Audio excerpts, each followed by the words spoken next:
Setelah divonis majelis hakim 1,5 tahun penjara, karir Barada Richard Eliezer di Baret Biru atau Korps Brimob memang masih menjadi pertanyaan. Banyak yang berharap Eliezer bisa kembali bertugas ke satuannya usai kasus pembunuhan berencana terhadap Brigadir Nofriansah Yosua Huta Barat berakhir. Kini harapan dan doa Richard Eliezer untuk bisa berdinas lagi di Korps Brimob seakan terkabulkan. Apalagi menurut peraturan Kapolri, anggota Polri yang terlibat tindak pidana dan mendapat vonis di atas 2 tahun penjara lah yang akan dipecat. Dilansir dari Kompas TV, Kapolri Jenderal Listio Sigit Prabowo menjawab soal nasib Eliezer di instansi yang dipimpinnya itu. Kapolri menyatakan Richard Eliezer bisa kembali lagi ke Korps Brigade Mobile atau Brimob Polri.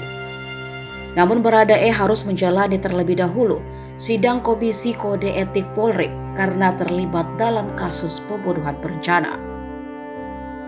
Kapolri meminta Divisi Profesi dan Pengamanan Polri segera menyiapkan sidang kode etik untuk Barada Eliezer.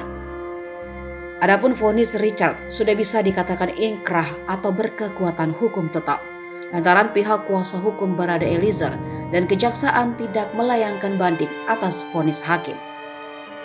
Sementara itu, kata Sigit, Polri juga melihat harapan masyarakat serta orang tua terkait kembalinya Barada Eliezer ke Polri. Bahkan Polri setiap harinya memantau jalan persidangan yang Barada Eliezer lalui.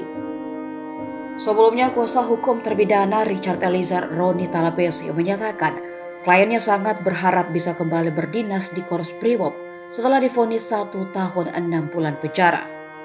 Saat menjadi ajudan Sambo, Richard adalah seorang anggota resimen pelopor di Korps Brimob Polri. Sebelum menjadi ajudan, dia tinggal di asrama resimen pelopor 1 Brimob di Cikeas Udik, Gunung Putri, Kabupaten Bogor. Mendiang Yosua juga sempat berdinas di Korps Brimob. Namun Yosua dimutasi ke Mabes Polri dan dipilih menjadi salah satu ajudan Verdi Sambo.